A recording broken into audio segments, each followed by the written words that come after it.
Hey dorks, just a quick message reminding you to head over to twitch.tv/mindgappodcast and give us a follow. We live stream when we record our new podcast episodes, and we're live streaming video game sessions on Saturday nights at 8 o'clock p.m. Central Time. We're playing super rad stuff like Among Us, Keep Talking and Nobody Explodes, Jackbox games, and Tabletop Simulator. Come hang out and play along with us. That's twitch.tv/mindgappodcast. Mind Gap Podcast.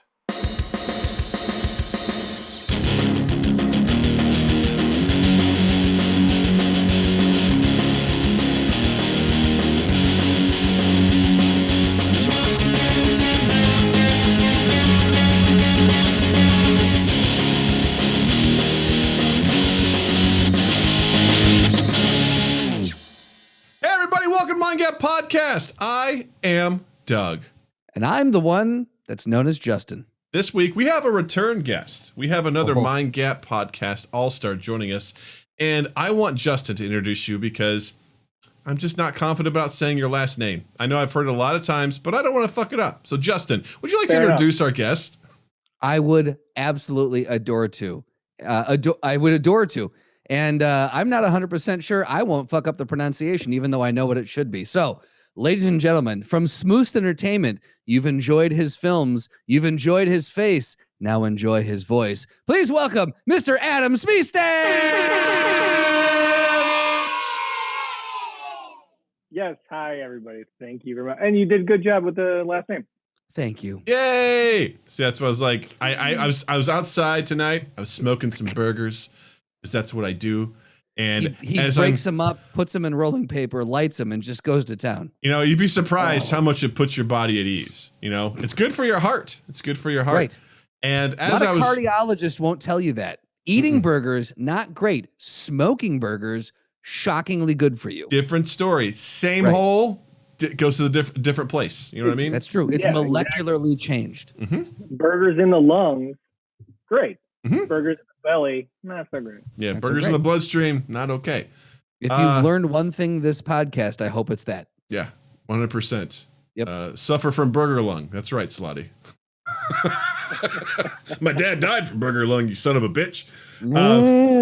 Sorry, I got burger lung. But as I was smoking some meat, I was just sitting there going, Adam's on the podcast. How do you say his name again? And I was just sitting there like going over and over again. I'm just going to punt that to Justin. I'm not even going to try because I've heard it. I know what it is. In my brain, it's there, but I'm like, it's not going to come out right. And I don't like mispronouncing people's names. Here's the thing that I love the most about how that intro went is that you didn't even try to pretend. It was the most honest and like real, just here's the thing, not going to happen. Justin, to you. And I think our listeners respect that. I think after 275 going on 276 episodes, I think I can be a little more honest now. You know, I think I finally hit that mark. No, you guys did good. I'll take anything that's not Smith. I mean, Smith is just not trying. So you're. What is the worst pronunciation you've heard of your name? Smith. Seriously, I've got. I just say Smith. Don't even try. Yeah. I get that maybe you don't know how to pronounce my last name, but you know how to spell Smith. Here's what came in my mind. Someone's like, they hold out a roster. They like, all right, Justin Strandland. Okay, that one just rolls off the tongue. Doug Cotrain.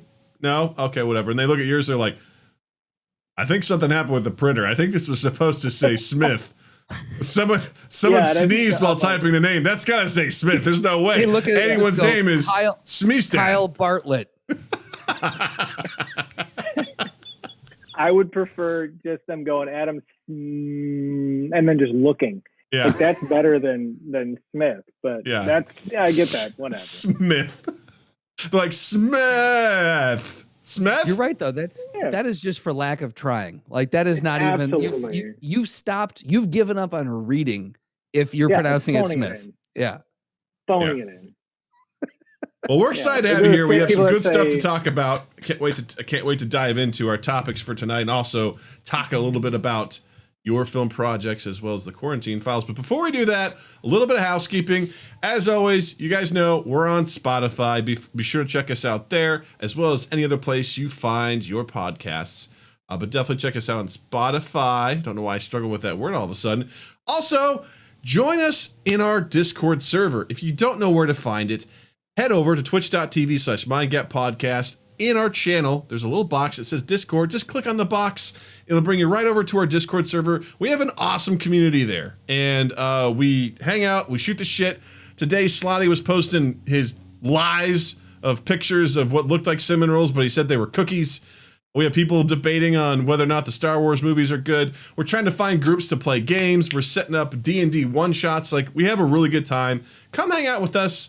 And just, enjoy yourself. It's a good time. So that's our Discord server. Find it at twitch.tv/mindgappodcast and look for the little Discord box. Come hang out with us. We also have some new Mindgap merch. Unfortunately, only one piece is new. The other one, still a work in progress. That's a story for a different time as I punch a hole in the wall. But we have a Mindgap hoodie that's available. You can find that at teespring.com/stores/2, the letter E, and the number 8. Go pick up that hoodie now. I think they might be a little undersupplied as far as sizes go. I think they just have smalls and mediums that are left right now. But keep an eye on that if you want to pick up a nice, cozy hoodie with the Mindgap logo on it. We would very much appreciate that. Also, if you don't know... It looks good. Oh, thank you. Thank you very much. Yeah, I've also heard my wife has purchased a 2 East 8th one, and she says it is incredibly cozy. So I believe that woman most of the time. We also have a video game stream every Saturday, 8 p.m. Central Time at twitch.tv/mindgappodcast. And gang, we had a hell of a game last Saturday. Adam, are you much of a gamer? Yes. I'm more old school, but yes. Same. Are you familiar with the game Among Us? It's kind of been blowing up a lot lately. Yes. You play? Yes. I have not played it, but I've heard and I've seen, I've watched the streamings of it, and it is something I'm interested in. It is wild. We played a newer, I guess you could call it, like, it's sort of an unofficial mode of it. The way it's typically played is you have a bunch of crewmates, they're on a spaceship or a base, and they're trying to fix stuff, but mingled in there is anywhere between 1 and 3 imposters who are trying to murder everyone discreetly. And you're trying to suss out who the bad guy is, and the bad guys are just trying to murder everybody. Well, in this game mode, what we did instead was we adjusted the rules where there was one imposter, and the imposter's job was purely to run around and kill people as fast as they could. And the crewmates, same thing. They want to try and fix everything, but they know there's no stopping to say, hey, I found a dead body. You just have to go as fast as you can before you get killed, and you reduce visibility. And it was an insanely fun time. Like, it was super intense, and it was really, really fun. It was really cool. I didn't know you could change the rules like that. That's yeah, cool. It's more of a player generated thing because the game blew up, and I think people got kind of tired of just the same stuff. So like, what else can we do? And someone's like, I have an idea. So you can adjust like different settings and things like that. And they're like, new game, this is what we're going to do. And it's surprisingly fun. It's really, really cool. We had a really good time. It was just a straight murder fest. And then we ended up playing the game normally at the end. We played 4 games, and I was an imposter all 4 games, which was super fucking stressful. I'm bad as the imposter. So it wasn't great. I almost got away with it on one of them. You got to play that deceit card, and it's not a natural thing for a lot of people. I don't like lying.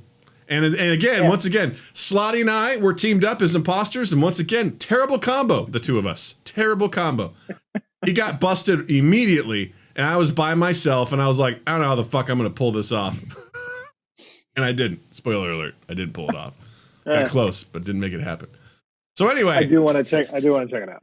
Well, it's definitely good. It's free to play on the phone, which is great. It's $5 on Steam, so it's definitely worth trying out. But all that was last Saturday. This Saturday is Jackbox Games. Are you familiar with Jackbox Games? I love Jackbox Games. Was it Quibbit? I can't Quiplash.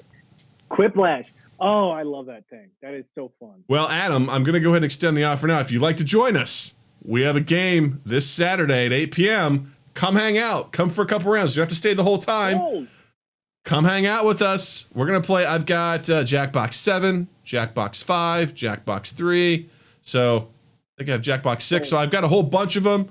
We'll figure out what we want to play. We'll have ourselves a grand. I mean, Joke Boat's a popular one too. Making bad jokes. Always inappropriate. I haven't seen that one. I did. I know Quiplash and Murder Party. Yep. I think those are the primary two I played. But Yep. yeah, all right. I'm in. We're also going to be extending the invitation out to a couple. The goal was, after we had a slew of guests from the Quarantine Files, we wanted to see if we could get a Quarantine Files themed game night going on one Saturday. So if you're in, we're going to be extending the invitation out to a couple other folks from the Quarantine Files and seeing if we can get a bunch of those actors to play with us on Saturday. Yeah. That would be fantastic. I did Ashland clean up the blood is what I want. We'll find out on Saturday. There will be more blood after Saturday. But yeah, that's going to be this will be this Saturday, 8 p.m. Central Time, twitch.tv/MindGapPodcast. Come hang out. It's going to be fun. I'm looking forward to it. We haven't played Jackbox in a while, so it's the easiest, and I just love that it's just always a silly good time. So inevitably we say inappropriate things. So, I mean, I played a game called TKO where you have to design t-shirts, and you can actually purchase the t-shirts in the game. And we had the arrangement that whatever t-shirt won, someone was going to buy it for me, and I had to wear it on the stream. And it was a beautiful picture of a cat, and underneath it said, "Come on my face." And they bought it for me. It arrived in my house, and I wore it on the stream. So... And it is now the shirt his daughter sleeps in at night. They also sent me 2 other ones, which I'm like, I can't wear these around the house, guys. One of them says, it's a picture of my face. It says, "Doug will do anything for $50, which isn't as bad. And then there's another one that just has a bunch of dicks. That just says, "I'm a little teapot." It's a dick pointing down to my face. I'm like, I can't wear that around you. I can't even wear that to mow the lawn, guys. You know that, right? I can't. I used to have a coach in high school said, "I can't" means I won't. Yeah, sounds like that guy sounds like never mind. Wait, what do you mean? Sounds like a sexual offender is what it sounds like to me. So what? No, he gave the best back rubs. He couldn't have been a sexual offender. Right. No. That's true. He put you at ease. Yeah. He would His van had one window in the back. Right, exactly. Like he would, after practice, he'd be like, "Look, just come out to my van, all right? One window in the back, one entrance in the back. That's all you need. It's an entrance and an exit." Brad, I just want to go home. I don't want to lay on the mattress. What happened? Transition. Is that the new transition sound effect? Sure. No. It can't be that. When you hear this sound, turn the page.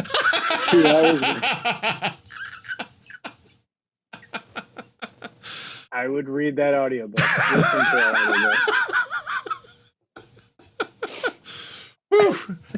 Anyway, Adam, as we mentioned, if you've watched any of the Quarantine Files, Adam was part of the creative team. He was part of one of the actors in there as well. We're very, very lucky to have you on here. Tell us what it was like writing, making, acting, everything about the Quarantine Files.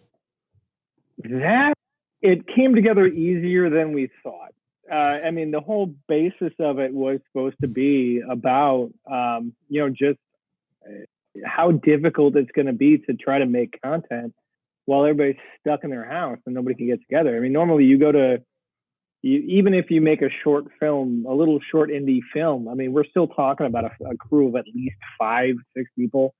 People are doubling up, but I mean, you got to have somebody manning camera, you got to have a DP, you got to have a director, you got to have a writer, you got to have an actor, you got to have lighting, crafty, whatever. But we were, through, I think, the experience of Justin here and our co-producer Drew Dull, it was amazing. We were able to pull together, like, directing from this chair, and people remotely across the country, across the state, were able to. We had great talent, great actors. We were able to pull it together. It was very, very, very impressive. We were able to pull it together, and the episodes were fun. Writing those things, we shot them. Yeah, I think each episode, what was the longest one it took to film was? I think 4 hours. Yeah. No, they were great. My mom loved them. My mom told us that Justin, Drew, and I have great chemistry. Justin loves us. My mom told me that Justin, Drew, and I have great chemistry. We're like the judges on The Voice. Hey man, that's high I'm like, praise. that's high praise. It's extremely high praise. And also, I call Gwen Stefani. Just Fine, because. I'll get Blake. And I'll I don't know. I don't even default. know who does the voice. Is it Blake? Is it Blake Shelton? I don't know. Right, Blake's I'm not been the Adam only Levine. constant. I think right now it's Gwen Stefani, Kelly Clarkson, and John Legend. But they've had a whole bunch of people cycle through. I call dibs on Michael Bublé. Done. Michael Bublé. Michael Bublé. Bublé. Drew is Slotty in the chat. Of course Slotty goes. Drew is a total Kelly Clarkson. Without a doubt. Without a doubt. It reminds me of one of those Vine videos we made years ago where you're blasting Kelly Clarkson, you know, I on a forgot Friday. about that. Made Kelly Clarkson Fridays. Gone, I think. Yeah. Yeah. Yeah. So that was, it was a lot of fun to make. It was a completely different filmmaking experience. It was hard to conceptualize, but once we started cooking on them, like the production got easier and easier. Drew had the hardest part because he edited all of those. And so he kept saying, he's like, if we do any more of these, we have to shoot them differently. Cause it was like editing 4 films every time. He's like, cause you had to edit each camera feed separately. And he's like, that was too much. That sounds like He did a phenomenal job though. I mean, it was seamless. He'd show us, you know, what he'd call the rough cuts, you know, to take a look at it. And they were beautiful. I don't think we had any that we were like, no, they were great. They were all fantastic. You did a great job. Yeah. Awesome. Drew's actually in the chat and he says, "Oh, that's the nicest thing you've ever said to me." I don't know if that was to Adam or to Slotty, but the Kelly Clarkson thing. I think it was to me. You're welcome, Drew. Okay. Perfect. Yeah. The Kelly Clarkson comment. It has to be, right? Or Doug claiming Michael Bublé. That was the nicest thing that anyone's ever said to Drew. I think so. Yeah. The other thing that you may or may not have seen that Adam has made is a short film called 6 Months in 2063. And I'm going to go ahead and do a little bragging for Adam. It was just in the Chicago International Real Shorts Film Festival. And Adam won not only Best Sci-Fi Action Horror Short, but he also won Best in Fest. You goddamn right. So his short film won Best in Fest. That is, I mean, a huge congratulations to you, man. That is amazing. That's phenomenal. Actually, I remember last time you were on, you were I think you were getting funding for it. You were asking for people to fund the production. So that was it was not too long ago. It'd been in a long time coming, and it came together. We had again, it's one of those, if you can't make a film or any of these processes without a lot of people who are talented and can really contribute. It not to sound cliche, but it truly is a contribution from everybody. It's a big thing, and it came together just amazingly based on. I mean, we had an amazing DP, Rosalia Gonzalez. She's a phenomenal talent. We had amazing actors. Everything was great, and it really. I was very proud of it, and I had been checking my emails incessantly since voting and since the festival had closed judging on Saturday. And about 5 minutes before we came on for the podcast, I got the email, and so I'm having a good time. Seriously great, man. Very happy for you. Congratulations. Thank you. If you were to go on, you can still catch it. It's Project, I think it's called projectchicago.com. I'm just logging on here. Yeah, projectchicago.com. I think for $9 you can get a pass to watch all of the films, and they're still up till December 14th, I believe. There's some really, really, really, really good ones. There really are, and this is not just like filmmakers kind of stroking each other. There are legitimately some fucking really good films in this one. And the thing is too, Adam, a ton of them. Like in yours alone, in the I'm just scrolling down, the sci-fi action and horror 1, 2, 3, 4, 5, 6, 7, 8, 9. Out of 9 films, you won best there. And there are 1, two, three, four, five, six categories, 9 films in each category. And out of that, you won Best in Fest. That's a huge, I want to make sure our audience understands what an honor that is and how I want good of a to job just you understand math, okay? Right. You take 9 times Did you notice 6. how I didn't actually do the calculations? I just said 6 categories and 9 films in each. You do the math.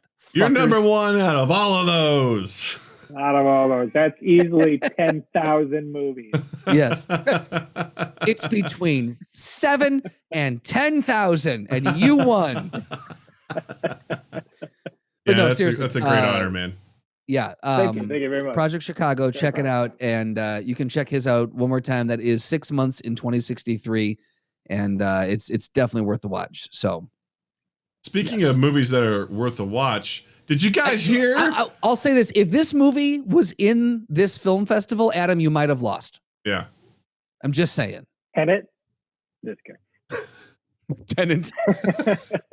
Well, no, obviously not that. You would have beat that one.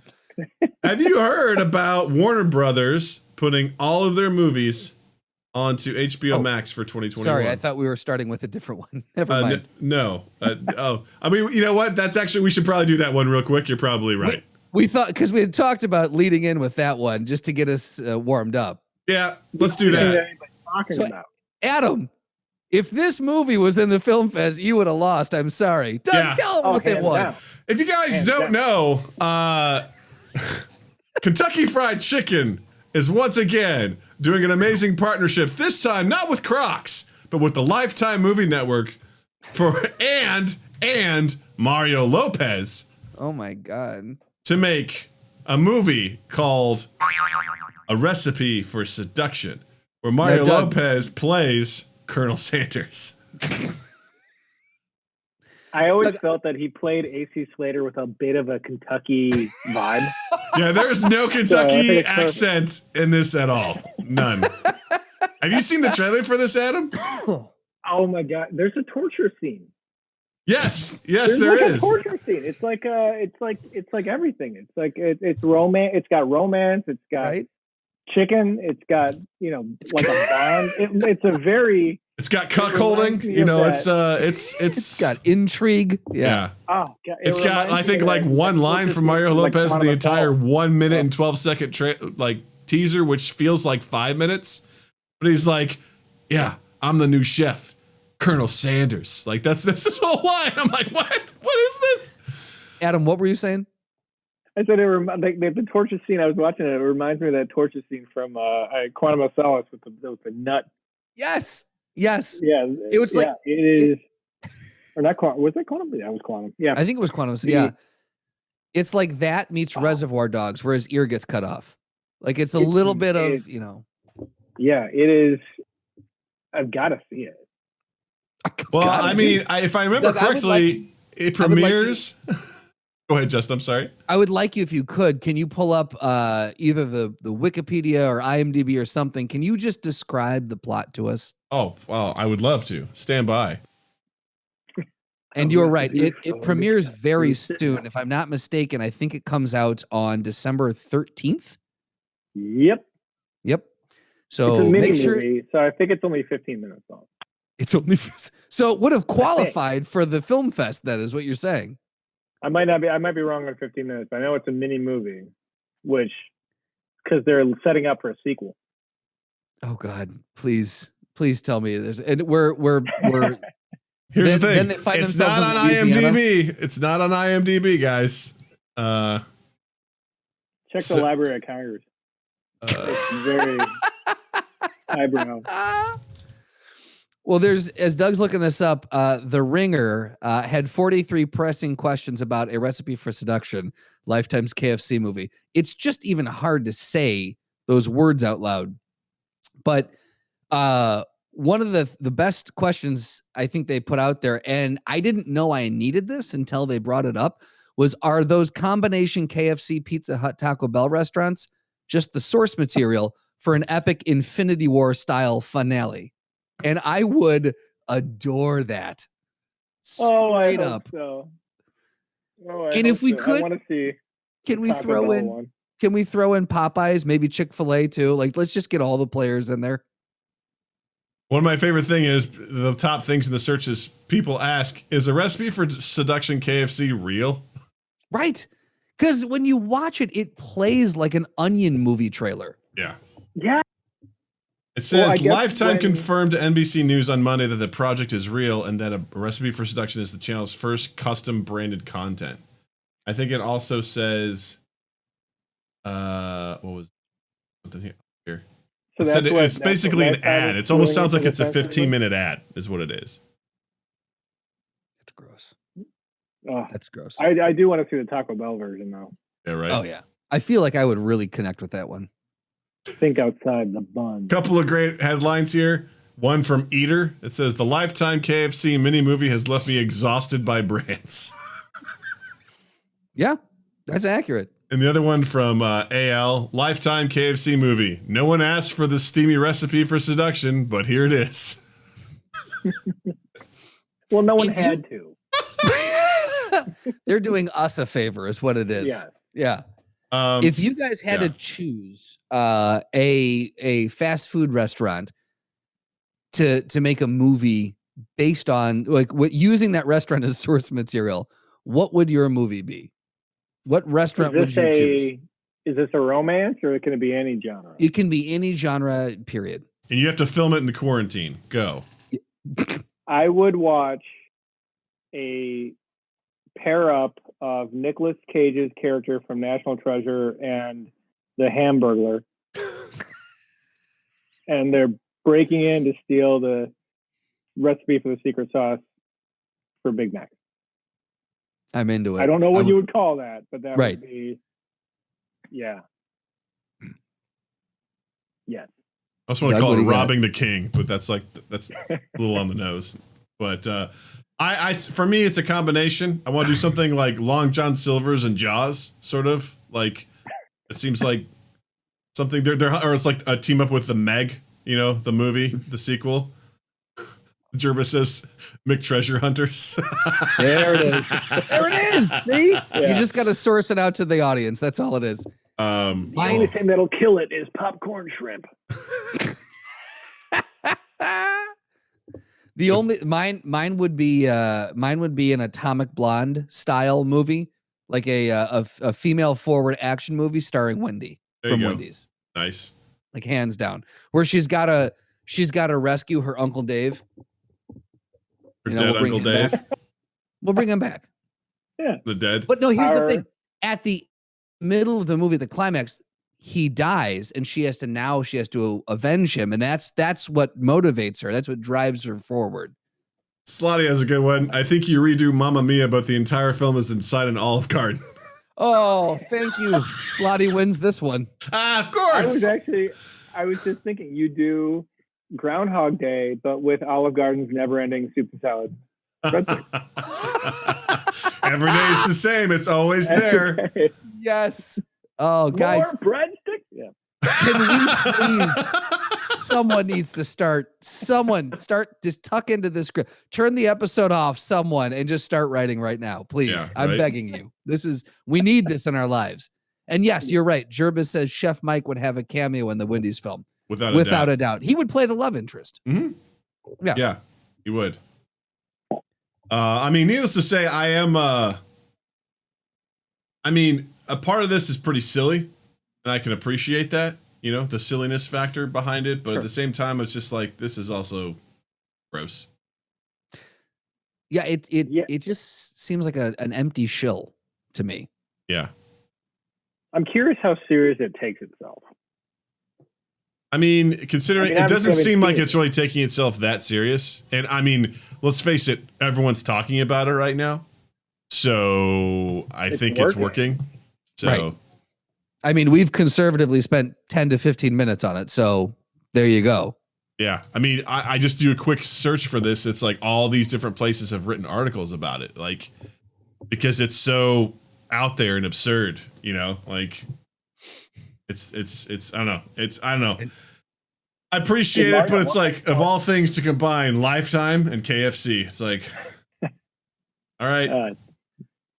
Did Mario Lopez audition for that role? I don't think Mario Lopez has to audition. I think he just says, "I'm doing this," and he walks in and sits down on a seat backwards and goes, "Let me tell you how this is going to go." All right. I'm going to rap with you kids. He's a busy man, though. That's the thing. He's got the Saved by the Bell reboot. You know, he's got this. Yeah. He's got his restaurant in New York. That's going to be just tasty. Mario's Tortas Lopez. He's got his own podcast. You know, he's on E or whatever he's on. Access Hollywood. Access, whatever. It's the same shit to me. It's all the same shit to me. Amen, brother. Yeah. All the same. So, good for you, sir. Good for you. That's awesome. I think congratulations, Mario. That's broadening that acting base. Sure. I feel like this is still like him. Like, I'm going to nail this acting thing. I'm going to figure it out sooner or later. I'm going to figure this out. Well, what I loved is I'm one of the show questions. I got range. What was one? I'm going to show I got range. Oh, what was it? It's like they said, is this Mario Lopez at his best or at his rock bottom? Like, which is it? He's either peaked or he's plummeted. Yeah. One of the two. Yeah. Whatever it is. I gotta give him credit because Mario Lopez is obviously not what you would picture. He's not a typecast as this type of guy, but he's going out there and it's going to be, everybody's going to be talking about. That's going to be one of the biggest things we're talking about is the casting of Mario Lopez as this old white Southern plantation owner that made chicken.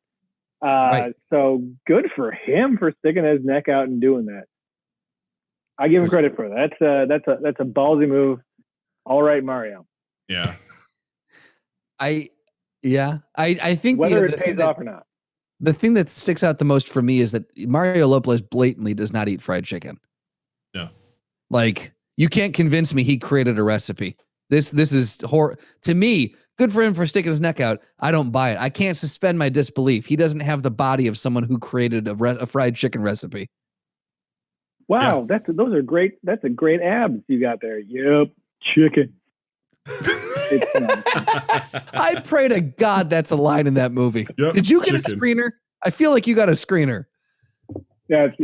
The guy with the six pack is the same guy that gave you that sandwich where it's 2 chicken breasts is the bun. The double down. Instead of a bun, hear me out, fried chicken. And instead of chicken inside, hear me out, cheese and bacon. Huh? Mario Lopez. I only had a 4-pack before, but then I replaced the buns because carbs. Right. Chicken. This is lean protein. Before that was the bowl, right? Hey, are you tired of eating chicken with your hands? Well, guess what? We're going to put it all in a bowl with some gravy on it, and you're good. Eat it. Eat the slop, you monster, you know? I think this is why your fast food restaurant failed. Those slogans. Eat it. Eat the slop. That reminds me. I think was it Justin? Was it you or was it Slotty who sent us like the commercial or like the marketing stuff for? What was the camp Racks? What was the name of the place? I cannot remember what it was, but yeah, it was like an East Coast fast food thing that just had like historically the worst marketing campaign. Drove themselves into the ground. Yeah, at one point their slogan was, "Whatever Racks, you can eat here." Yep, that was legitimately their like. The physical act of eating is possible inside these walls. You can consume calories here at this place. Come on by. Come on by. I just thought that was one of the funniest things I'd ever. It's like, hey, Pizza Hut, you can eat here. It's like, it'd be funny if like that was like a state-run thing. Your slogans have to make sense with what your business is. It's like Super 8, you can sleep here, you could die here. Super 8, get chlamydia. Yeah, right. It's like hospital. Really you could get blood here, like just whatever you want it to be, so everyone knows. Oh man! 4 Seasons. You can landscape here. Perfect. It's funny. My brain went there too, and I was like, "What's he gonna do?" Yep. You can have your press conference here. You can have your press conference here. The big question for me is HBO Max going to release this movie? Transition. There we go. I would, yeah. So as I If they wanna alluded make to money. earlier, it's such a tease. HBO and Warner Brothers are teaming up to, Warner Brothers very abruptly was like, we're releasing 17 movies on HBO Max in 2021. Much to everyone in the industry's shock and mostly to anger from the industry. Right. Much to their chagrin, Yes. if you will. And it was interesting to me because, like, you got Wonder Woman 1984 that's coming out very soon. Some of these other movies have, Mulan came out on Disney Plus earlier in the year. But the idea of just being like straight up like, we're all in, man. We're doing full streaming, and if stuff comes back for theaters, it's going to be released the same day. And the theaters is it's going to be online, so everyone can watch this. What were your guys' reactions to this initially? Like, I mean, even right now, like, what do you think? What do you think about the plan? I mean, I kind of always thought that the streaming thing was it's a temporary thing. Like, I loved going to theaters. It was an experience. I mean, there are movies that you have to see in theaters. A Quiet Place was one of them. Tenant. You can't watch it at home. Tenant. Yeah, you can't watch it. I remember seeing Signs in theaters, and I thought it was the greatest movie in the world. I mean, everybody in the audience was reacting at the same time. It was epic. And then, like, coming home and watching it, it just loses something. And then, I understand. And the pandemic came around, and obviously we can't do these things for a while, but it's still experience. And then now, they're doing this, and I get it. You want to be able to watch movies. You want to be able to see these things. They've got, I mean, they finished Wonder Woman 1984. I don't remember when they finished it, but a while ago, and they're just sitting on it. They can't just sit on it until the pandemic goes around. Get it out there. I get it. But then now to make that the new business plan is, you're going to lose something. You're going to lose that bit. And obviously, if you don't have a subscription to HBO Max, you can go to the theaters and go watch it. But you're going to run into that position where I feel like I am in, and I feel like a lot of people are, where you're like, well, I could go have the experience, or I could not leave home. It's the ever battle of laziness versus living life. And I think it's going to be a problem. Plus, the bigger issue is that AT&T owns both Warner Brothers and HBO Max. And then, the issue that people are talking about is they also own a lot of ISPs. So it's kind of that's the monopoly issue. I think is going to be a bigger problem than anything else. Yeah. I think the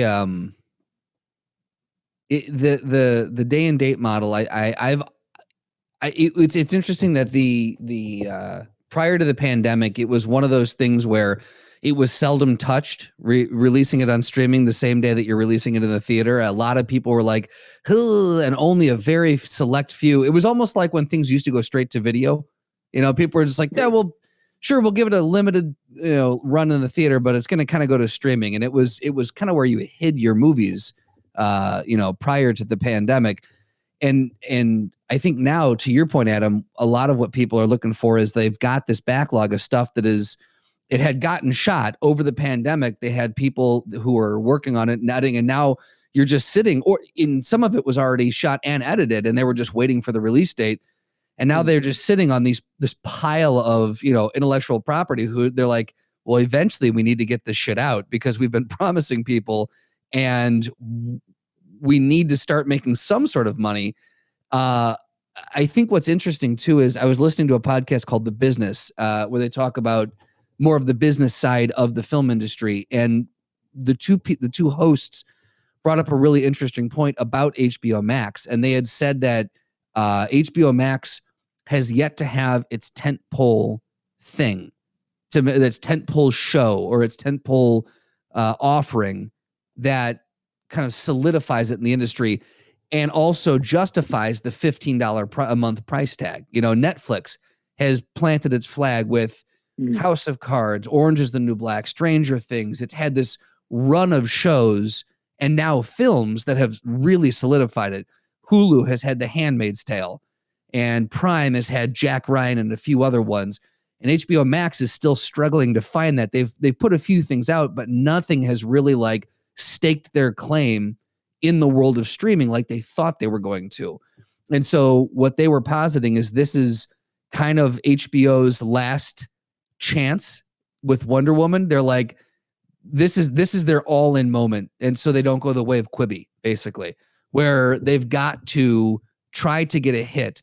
And the way that they're seeing that they're able to do that is they've got these intellectual properties, these huge movies that people want to see. And they're like, fuck it. Let's just do day and date and let's put them on HBO Max and we'll have people come to us. And, it's the people who are doing the free subscriptions aren't going to get to see those things. So you've got to pay for a subscription.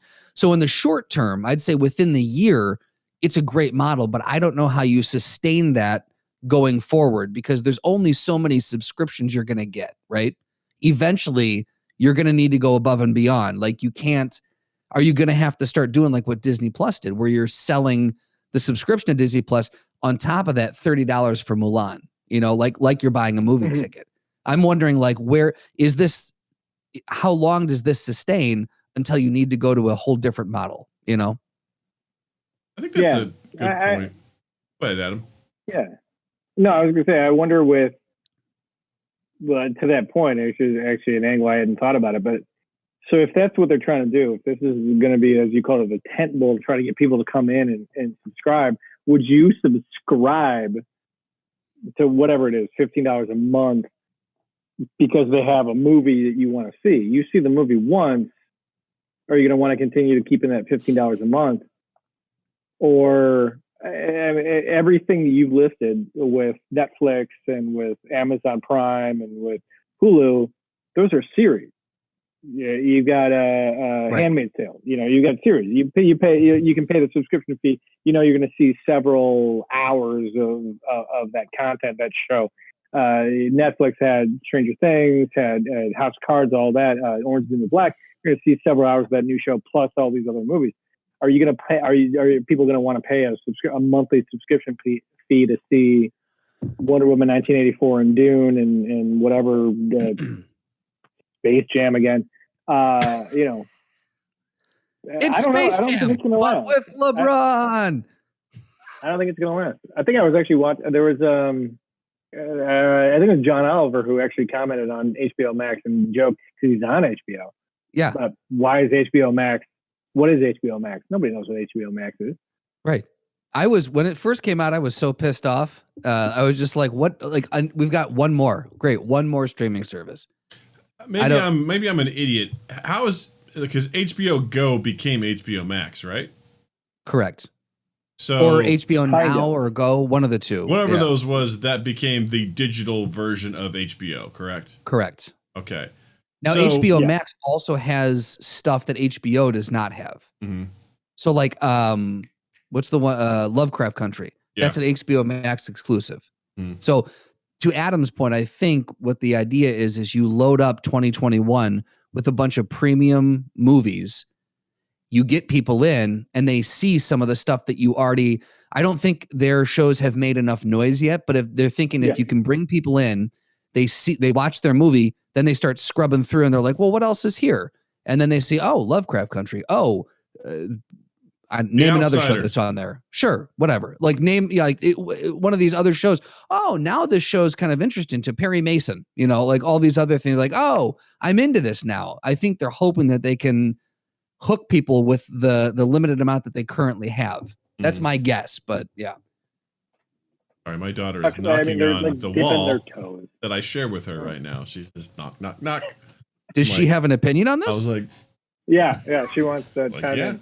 Because that's also something, like, I know it's not super exciting, but you also have access to all of the legacy HBO shows. Like, absolutely. I mean, you've got The Sopranos, you've got, Game of Thrones, you've got, name it. I mean, all that stuff still exists there.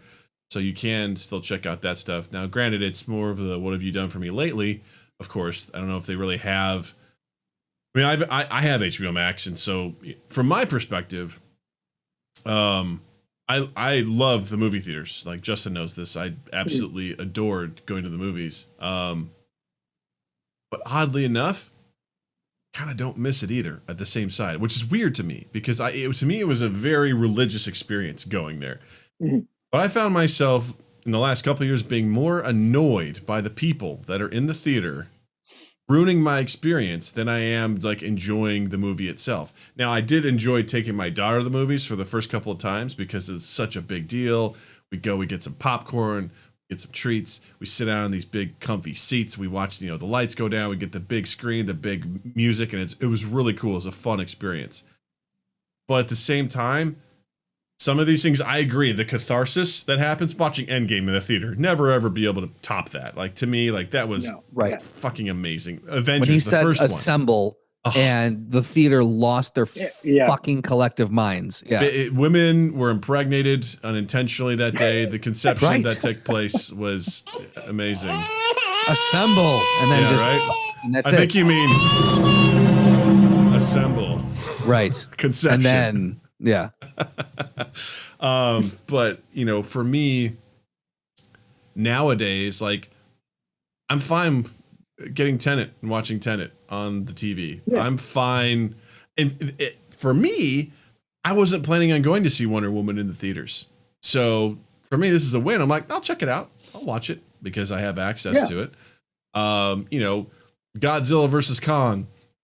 Not super interested, but hey, if it's on HBO Max and I have it, I'll check it out. I'll probably see more of these movies than I typically would because for me, the time investment to leave my house and go to a theater and do that is high. That's a high cost for me right now to be able to do that. Whereas like I can watch it at home. It's available now. Cool. I'll just turn it on and I can just go. I don't have to go anywhere. So as a consumer, personally, I don't mind the deal.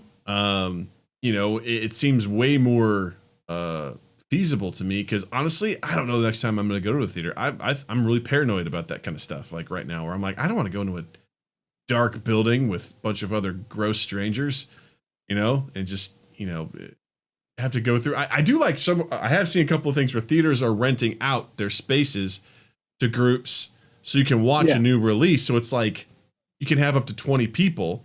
It's like $200 or something like that. So if you just cut that, price amongst 20 people, it's $10 each. You all watch a brand new movie, or I think it's like $100 for an older movie. You can rent it out. I'm like, that's a cool feat. That's a cool way to go about it if you want to do it. Yep.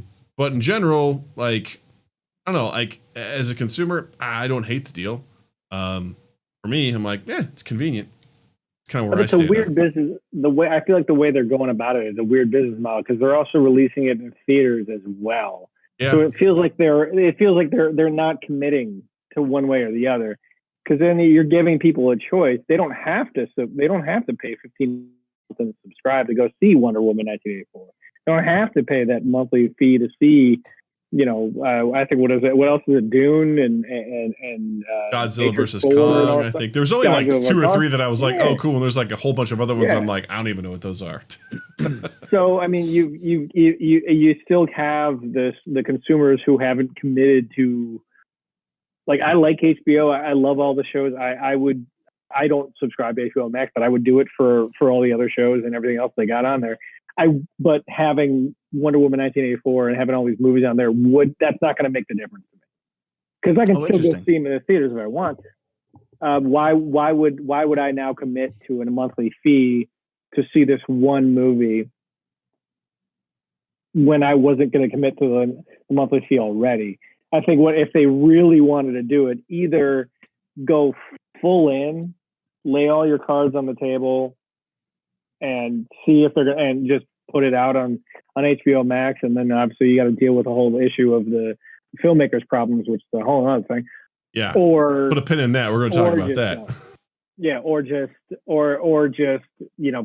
put your follow the same model that seemed to work for Netflix and Hulu and everything else, and just find some serials that'll get people to watch. But that's just me. Would you guys, I mean, but if they release one, let's say, sure, you don't have, you don't have the desire to see some of the other, I can't remember some of the other titles, but some of the quote unquote shittier movies, the ones that you're like, whatever. For $15 a month, you're getting the collection of HBO. You're also like if you were to go see Wonder Woman in the theater, like if you and your wife went, right, or you, your wife, and your kids went, you'd be easily spending, 40 to $75 for parking and snacks and tickets and everything. Like, is $15 a month not a much better deal? And you can have access to any of these new movies that you want coming out that year. I'm going to respond to that with something that's going to get me in trouble with my wife, and she's not watching right now. It took me 38 years to get married. And so the question is like, do you want to continue to be single and go out to bars and roll your dice and see how you're doing and see what happens? Or do you want to have guaranteed somebody that you can hang out with at the time and just can talk to about everything? And that's great. And, it's kind of that same thing. It's the commitment. You're committing to a monthly fee every month, despite the fact that it might cost me way more this one instance for that fun. Knowing that I have the freedom of not having to do that every month. That's going to keep me from it. I'm just waiting for something to fly right at your head or something. Yeah. That's a fair point. We brought that up before. I mean, it was like the AMC Stubs program or whatever it was, like the movie pass. I was like, I couldn't justify paying the monthly fee for that because I'm like, I just physically am not going to go to the movies that much. Like, it's just, I don't have the time to physically go there. But you tell me I have to pay a monthly fee for me to access stuff whenever I want, and it's just there. And there's just a plethora of things that are, they're constantly switching in and out movies and all that sort of stuff. Like, that's definitely more reasonable to me than, you need to see about 3 movies a month to make this worth it sort of situation. Right. So. And that all depends on who you are too. Cause like for Haig, who's just, he's got the disposable income. He's got no kids. He's got his weekends free basically. So he would go on a Saturday, see 2 or 3 movies, maybe go back on a Sunday. And in one weekend that pass is paid for itself. So, that's totally, that works for someone like that. But for different people, like for you and your lifestyle, that deal wouldn't have worked. Whereas this deal might be a little bit more intriguing for you or a little bit more attractive. Yeah. You talked to me 6 or 7 years ago, I might feel a little bit different about it. Now that I have a kid that's, almost 5. Right. My time's a little bit different. Yes. But so my question to you guys then is this. So we know where you both stand on just paying the monthly subscription. What if they did, what if they go the route? So let's say 2021, they're like, come on in, $15 a month and you get the new films and you get our library and you get any new shows that we have and movies we're rotating in and out like normal HBO style.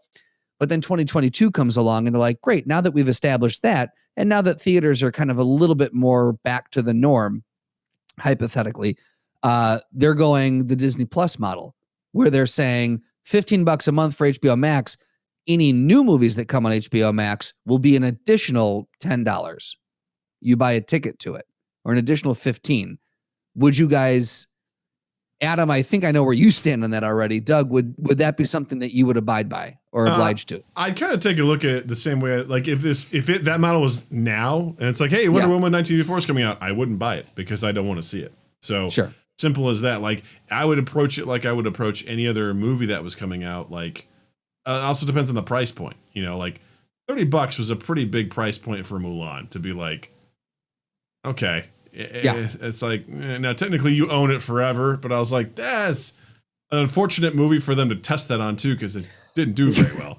But, so for me, I think I would probably approach it the same way. I think I would probably be, I don't know. It depends. Like, I can wait that shit out. I'm the kind of guy that's like, dude, you got to play this game. If I'm not interested in it, I'm like, I'll wait till the Steam sale a year from now and I'll get it for 25% of its original cost. I can wait. Like, right. I've waited for movies to come out on, like, I've waited for all the most recent Harry Potter movies, the Fantastic Beasts. I'm like, I'll wait till they're on a streaming device that I use and I'll watch it there. Like, I don't need to go see it right now. So I'd approach it the same way. If they were like, oh, you need to pay extra, I'm like, I'm good. And if I really want to see it, maybe I'd buy it. And if the price was too high, I'm like, that's probably worth it to go to the theater. Then if I feel like comfortable going to the theater, I'd go to the theater. That's kind of would be my approach. That's fair. Yeah.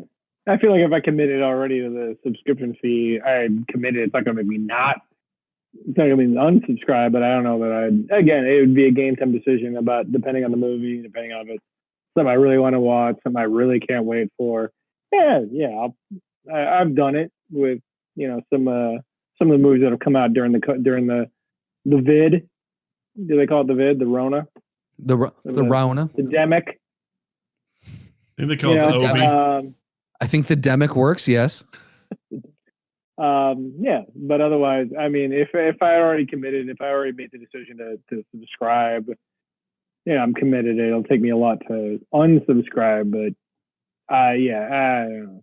I got a Disney Plus subscription, but I'm not buying the movies. Especially. That's totally fair. I'd say, speaking of unsubscribing, there's a lot of people in the film industry that are unsubscribing from Warner Brothers. In that they are not happy with Warner Brothers, and I can empathize with them because they literally were like, they didn't tell anybody, they just announced it, and everyone was like, wait, what? Agents, managers, directors, actors, producers, writers were all like, what? Production companies were like, hold on, wait, you're doing what? And they're like, it's gonna be great, guys. Theaters, don't worry about it. Everyone's like, time out. What? Because everything's gonna take a loss. Everything's gonna take a loss. And they try to walk it back, I think, a little bit. They're like, it's only for 2021. But I think it's the idea too that I think they're really testing the waters, kind of like what Universal did early in the year with the Trolls movie. And that they're like, fuck it. Because like Adam said, they've got these movies they're just sitting on. They've got this supply, and they've got to unload it somehow because it's going to lose its relevance pretty soon at some point in time. Like they had this set up for a certain period of time. So, but I think there has to be some level of communication and partnership. I mean, I know Legendary Pictures is going to sue, I think, for some of this stuff because they're like, hey, we footed 75% of the bill to make this motherfucker. Like, we should have a say in how it's distributed, like. Right. They're pretty pissed off with some of that stuff. Because a lot of those people are waiting for the back end deals to come through. And that's costing, you're talking some major potential dollars. Right? If you had some of those guys that were making those Iron Man deals, right? Those Robert Downey Jr. deals, and you're looking for that back end points, and you're like, wait, what? You're not going to release this in theaters? It's like, because technically the contract doesn't cover streaming, so right. Like that could also be a way for them to save money potentially as well. Especially when some of these movies are guaranteed to bring in over $500 million. Yeah. Like, Wonder Woman is 100% going to be in the high, the high, what is that? 9 figures? Yeah. Like, easy. Yeah. It's going to be up there. Like some of the other ones too. They're just going to be, they're going to be massive numbers they're putting up. They would be if they were to be in the theaters in normal circumstances. So the returns on that for the production companies, for the actors, for the producers, for the director, anyone who's made those back end deals is just, they're getting decimated right now. Yeah.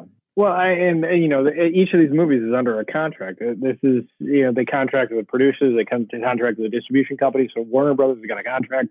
It says XYZ, and these contracts were all made well before anybody even knew the pandemic was coming around. Right. So they were made based on the old model of this is going to go into theaters. And I think they were even I read an article they were talking about Gal Gadot's.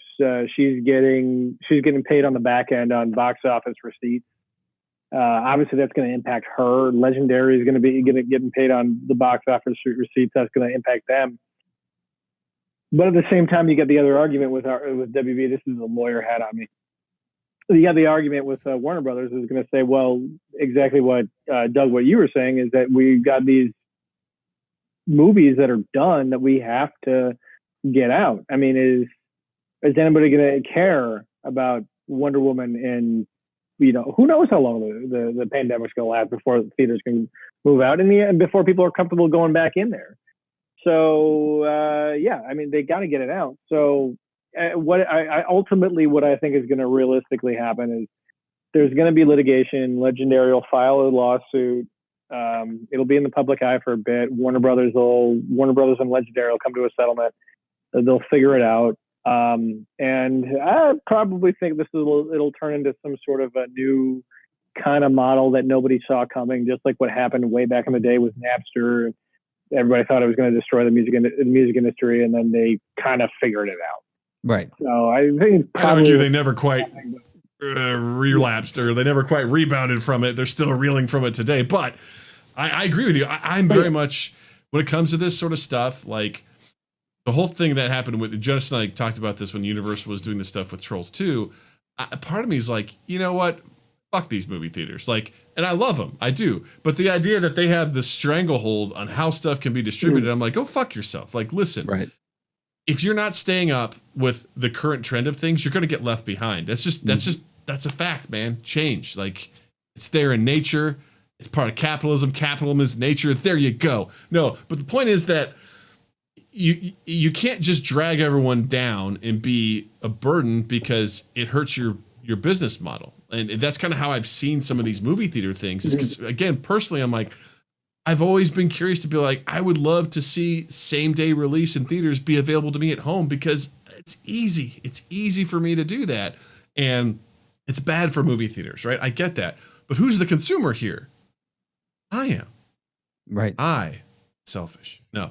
But I just look at it as, I like seeing this trend bucked a little bit because I think, because I know some of it is like these movie theaters are trying to come up with their own streaming services, right? So they can, whatever. I'm like, you guys are so far fucking behind. You guys are just not going to get caught up here. It's too late. Yeah. All right. It's way too late. You're out of it.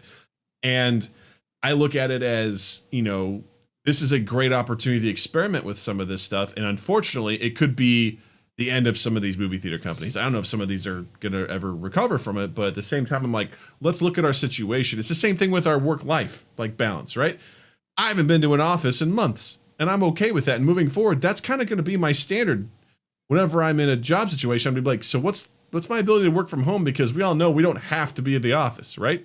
So like, if that's the new baseline, then where do we go from there from a business standpoint? Like, we're all consuming stuff at home. And like you mentioned too, Adam, AT&T owns all this sort of shit. So that's kind of a bad thing where they're like, well, let's jack up those internet prices because, you know, we got to make the shareholders happy. We got to show growth. And this is the one way to do it. So that's the kind of spooky part of it. But I kind of enjoy a little bit of disruption in that regard because I think we need to consider, like, what are we doing? Are we kind of just doing stuff because we've always done it?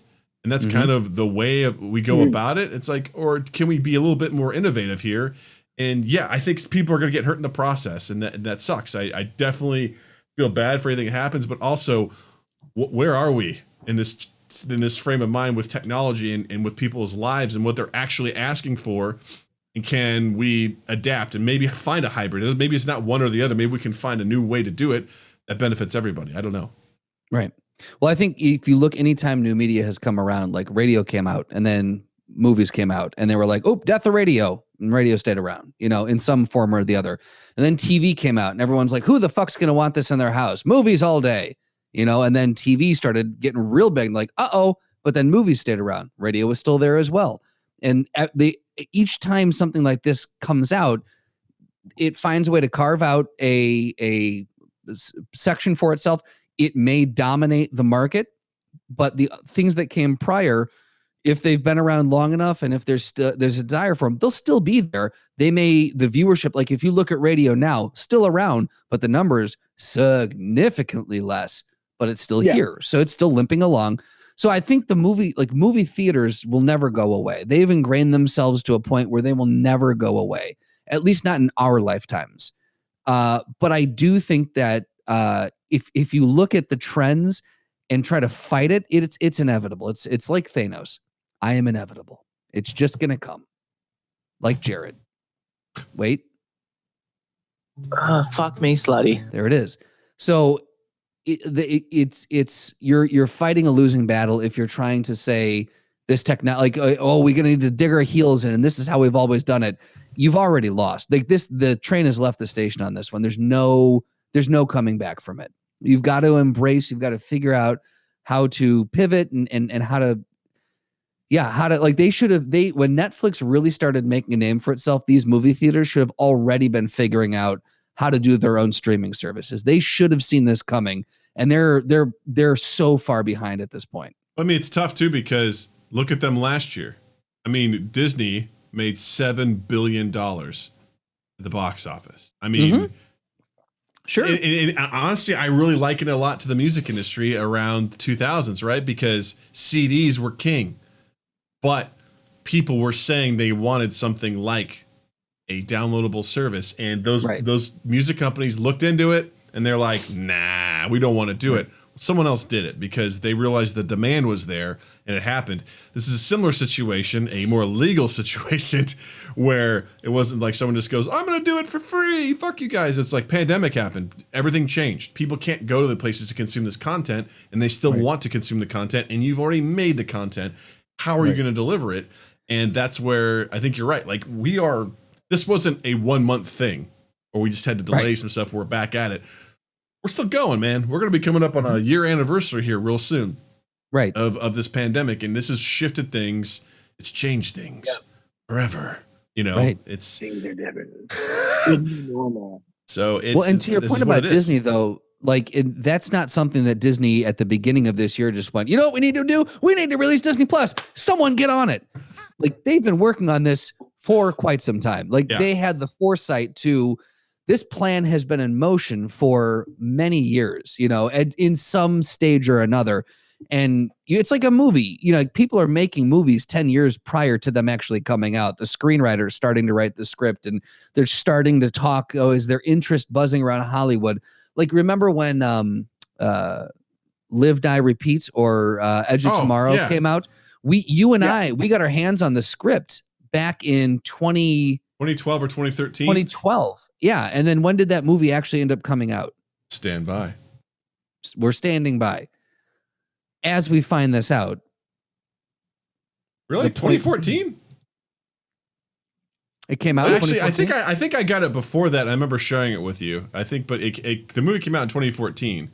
Right. And the script was, that's when we got our hands on the script. So the script, so again, that's 2 years. The script probably took another year prior to that to write.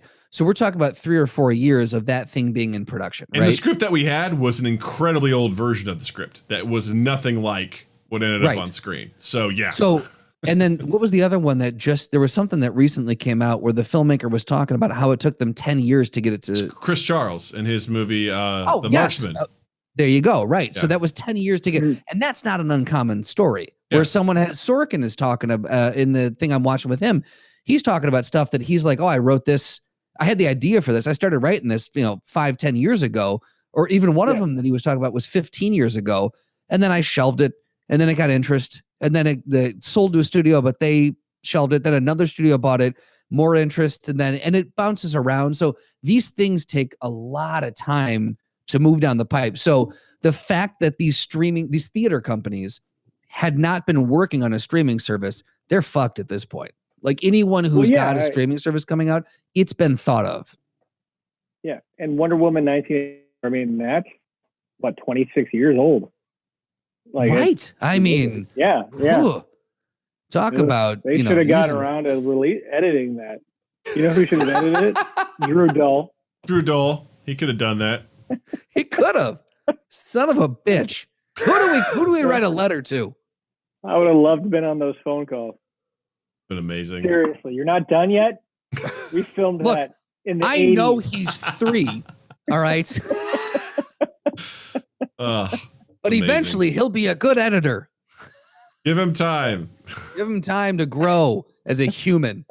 Where's the poop sound? As he tries to put in poop emoji, poop sound. Yay, Wonder Woman. Yay. Yeah.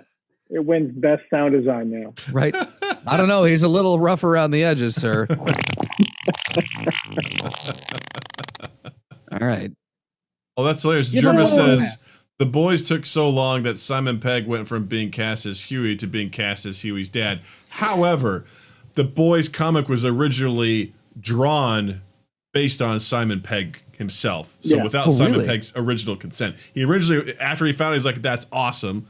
So yeah, it was written, the comic itself, and then I think it was a nice nod to have him be in the series as Huey's dad. Look at how long the Sandman has been in development. I'm still hoping, man. Yeah, I know that is being done, but I'm like, boy, I won't hold my breath, but that'll be pretty cool when that gets made. I'm again not in our lifetimes, but I've got hope for Natalie. Yeah, right. Maybe. Yeah. Be like, read these things Dad wants you to read. That's boring, Dad. care about this guy. Remember Morpheus. me. Remember Neil Gaiman. Dream about me. Dream's kind of a dick, but he means well. He's married to his job. Don't be like Dream. he's learning. Yeah. I think it'll be interesting to see. I definitely think that we are setting ourselves up for a shift. The other thing is, like, I know they're doing the day and date model now, but like if they start to shift it to where things are just coming out on streaming, like Netflix wanted to do, then we're going to have to look at award shows and things too. And we're going to have, like, the whole industry is going to have to start looking at taking things that come out on streaming services more, with more weight behind them. They just are, because that's where things are moving. Yeah, the Oscars are going to be real interesting. Yeah, right. Because I mean, that's where stuff is come out. I mean, it's again, talking about bucking traditions. It's like, it needs to have a theater release. It's like, fuck you. Why? Let's get past that. All right. Like, yeah. Let's move on. Can we also move past the fact of, like, technically the actor wasn't on the screen. They were hidden in a robot. So that technically doesn't make them eligible for best actor. It's like, what world are we living in? Like, that's literally someone is there. It's like, technically Andy Serkis wasn't there. It was CGI'd in. It's like, fuck off. Like, you guys are so up your own asses. Like, I want to know, how do we go about getting 6 months in 20? Oh, fuck, I just lost it. 6 months. Thank you. 2063. There's too many numbers. Doug knows my relationship with numbers. There's 5 numbers, Justin. 6 months out. Okay, 6 months is enough. Good. I'm 6 glad months that in 2063. we've learned that anything over 4 numbers is tough for Justin. So good thing pin numbers are only 4 numbers, or he would just never do well. Nope. My birthday, forget it. I don't even know how old I just pick a new day every year. Right. I'm somewhere between 7 and 10,000. Let's try January this year. Let's just see what it feels like to have my birthday here. You know, Monday. Yeah. I actually was born on a Monday. No, how do we go about getting that film up for an Oscar? Because I think it now meets qualifications. So can we research that? Because I would love to see it up for Best Short. I am currently sending lots of nudes to the Academy.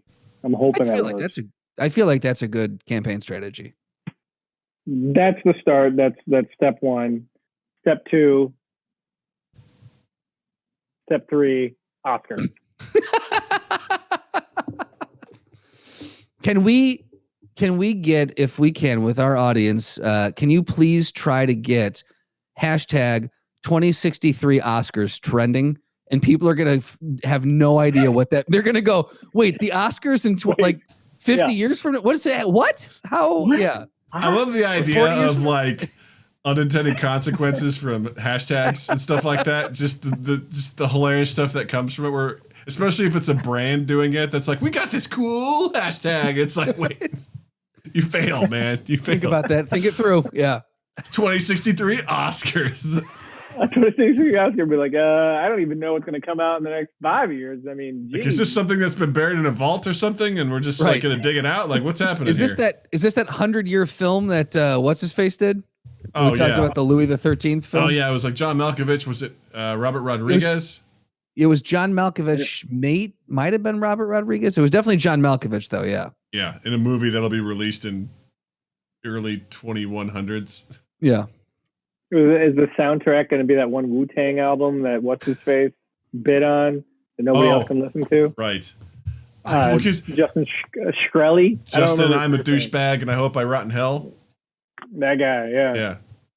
Asshole. What was his name? I don't know, Scaramucci or some bullshit.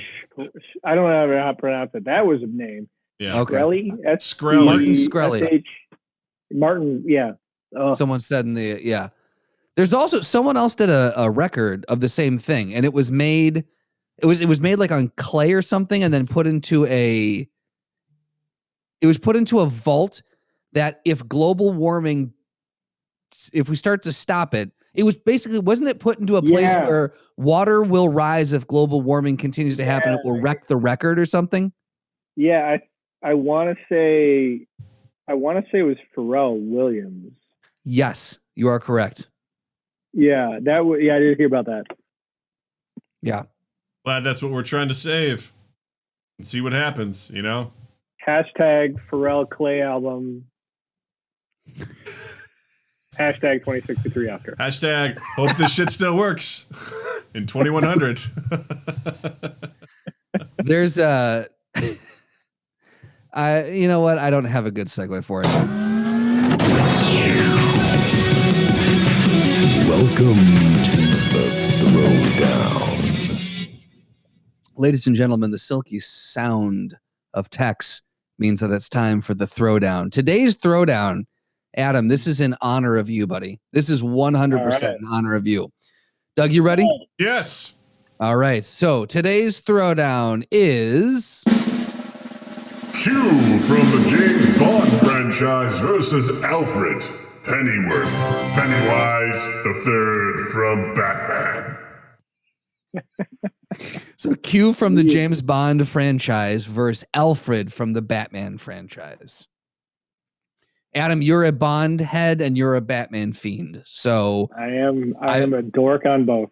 I would like you to kick us off with this old white man versus old white man. Both British. Both British. Both trained by British Secret Service and British intelligence. Okay. This is starting to shape up. Yeah. I feel like it is an unfair comparison. Yes, they are both British, and yes, they both are kind of in the background to some very, stylized and very badass action heroes. However, see, Alfred Pennyworth, he's got some martial arts training. People don't remember, he actually beat up Superman in Injustice: Gods Among Us. He took a nanotech pill that gave him superpowers after Superman had beat the crap out of Batman and headbutted Superman and then kicked his butt. Alfred has had his moments. But when you summarize comics like that, it just makes me just wonder what we're doing with our world. It makes me hate nerddom. I have glasses. I'm married. A woman said yes.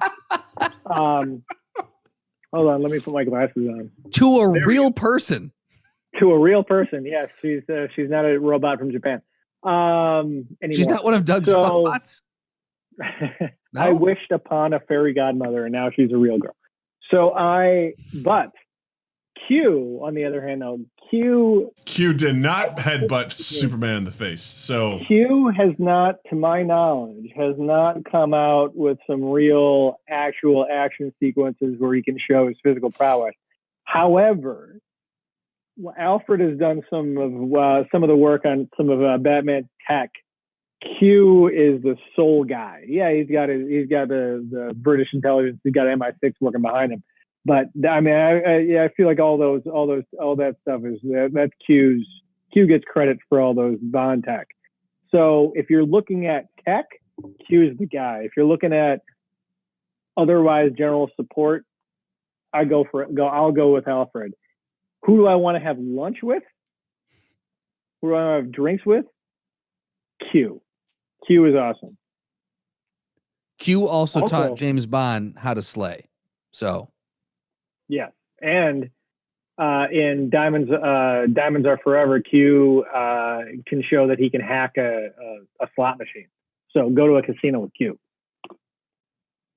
Doug, where are you at? This picture of Q on this Wikipedia thing is really bad.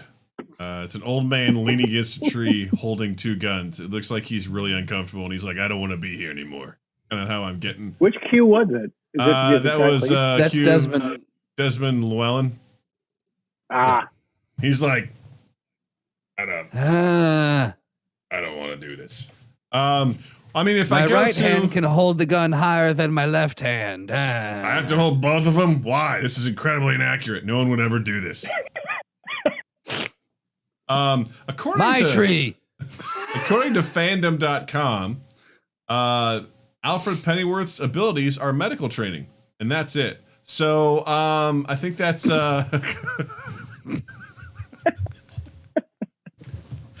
He can make a meme. I don't know, man. I mean, he can stitch up a wound like a boss, and he knows where the ice packs are. When Desmond Llewellyn kind of slightly grazes him in the arm after he misfires from holding two guns, he can quickly patch himself up. is what you're He saying. could've- yeah. Yeah. Got a couple comments in the chat here. Someone goes, "Is this Comics Alfred?" Because Comics Alfred is basically a vigilante who fights grime instead of crime. And let's see here. That is the greatest thing I've heard. Slotty says, "Who would know better how to use that tech than the creator? So I think Q has a clear advantage with ranged weaponry." Etoy says Q was there a couple of times when MI6 was under attack and was useless. He was an inventor. Or the guy who fucking raised Batman.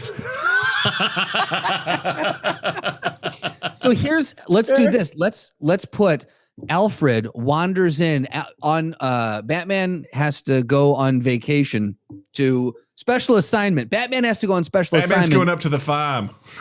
He's going up to the farm. He's going on special assignment in London. Therefore, Bruce Wayne has to be vacationing over there as well. Alfred comes along and happens to wander into Q's lab. It's after hours. Q's working late, and Alfred thinks he stumbled upon the plot for a recipe for Seduction 2. Yes, and then they fuck. And then Earl Grey's over there, and he's like, I'd put my dick in worse. So "We'll get to the butt in a second." That's right. And then Alfred walks in and goes, "Pee on me, daddy." So and then, obviously the fuck song comes on, and then it's just off to the races. That is a hell of. And then when they're done, they're giving each other notes. Alfred just goes, People can't get enough gobby. just making a general note. And then the two old men just fart. The end. Yay. And there was a twink in there that was just like, God, that looks so gross and phallic. Yep. And then they move on. Well, I think we've used everything at this point, so good. I'm pretty sure that the only thing I don't have is the crickets, so we'll save that. But I say Alfred wanders into Q's lab, and there's bad blood. Maybe one stole another's flame back in the day when they went to boarding school together, and this is it. This is the time. So Q's in his lab, but Alfred is the guy who raised Batman and has his training. So that's where we're at, I think. Ooh. I think I got to give Q. Q's in his lab. He's got access to the stuff that he built. I would also that's a significant advantage, that's for sure.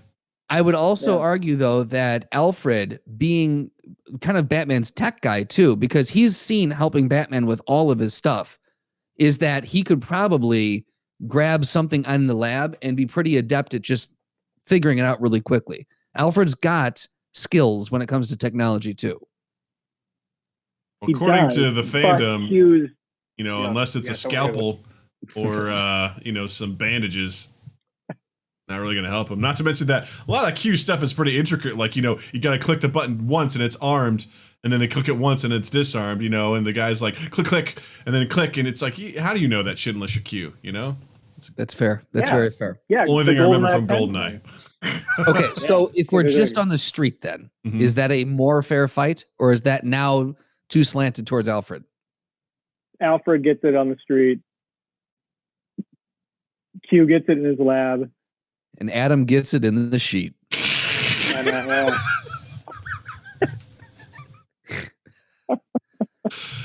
I'm talking about Alfred gets it in the streets.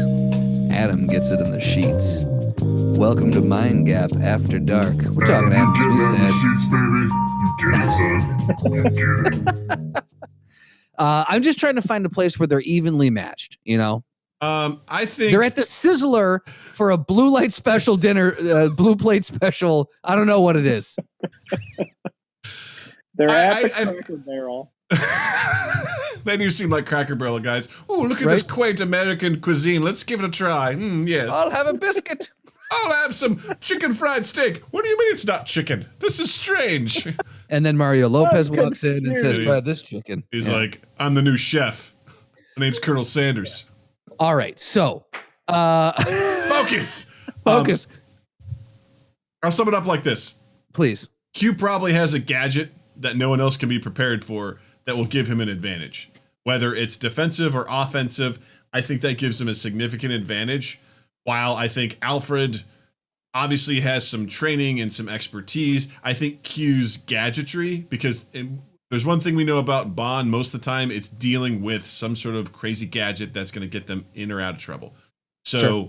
And that's stuff that Q has designed because he is the quartermaster. So I feel like that gives him a significant advantage. You know, if it goes straight to fisticuffs, I'm going to give it to Alfred because I think Alfred knows his way around that way better than Q. But I think unless something significantly goes wrong with his gadgetry, it's just I don't think you can really do much if someone's like EMP device. I wasn't expecting that. You know, it just happens and he sets it off. Or as Slotty says, you know, he has a pair of shoes that he normally wears that are hiding submachine guns. You know, so it's just like, you know, whatever. It's just he has the element of surprise regardless. I think he has something available that would give him a significant advantage. That's a solid argument. My catheter spits acid.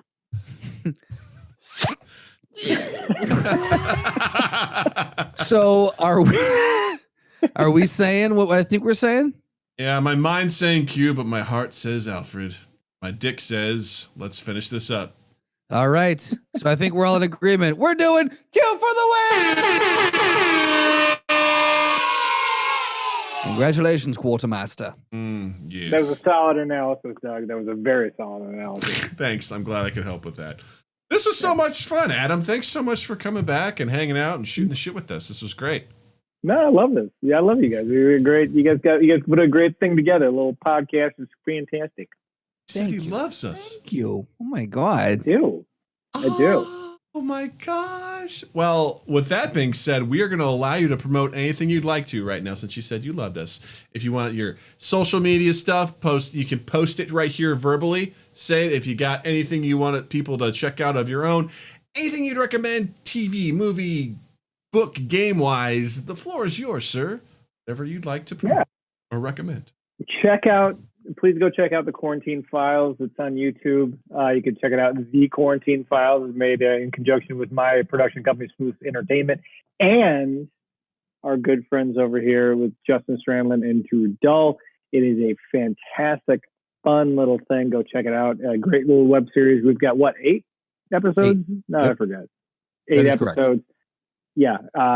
It's great with our good friends at 2ECH Productions. You can also go check out the trailer for 6 Months in 2063. The movie itself is still private because it's on the festival circuit, but the trailer is available on YouTube. Go check it out. Awesome. Anyway, do you want people to know how to follow you on social media or anything like that? Yeah, go check me out and go check out my production company, Smoose Entertainment. We are on Twitter, Smoose Entertain1. I gotta type that out for you. But not 1, 2. 2. Smoose Entertain 2. The number 2. SMOOSEENT. ERTAI, the number 2 on Twitter. Thank you. Very intuitive. We're also on Facebook. Yeah, look me up. Adam Smestad on Facebook. Adam and Smoose Entertainment on Facebook. We're there. I don't know. I'm old. I'm almost 40. It's all good. It's all good. Find me on MySpace.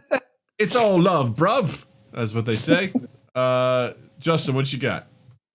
Big Mouth season 4 is out, and I highly suggest you go watch it because if you've been a fan of the first 3 seasons, you will absolutely be a fan of season 4. I've been trying to get Doug to jump back into it because anyone who listens to this podcast knows how much Doug loves.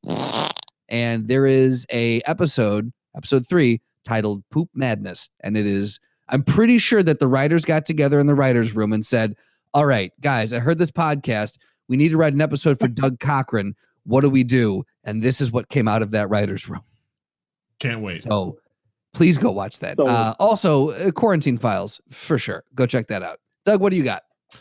Here's what I'll say. I found this band called Free Throw, and they have this song called The Corner's Dilemma. And it is a phenomenal song. It's if I have to put it into a genre, I think it falls in the math rock genre. It's similar to bands like Tiny Moving Parts.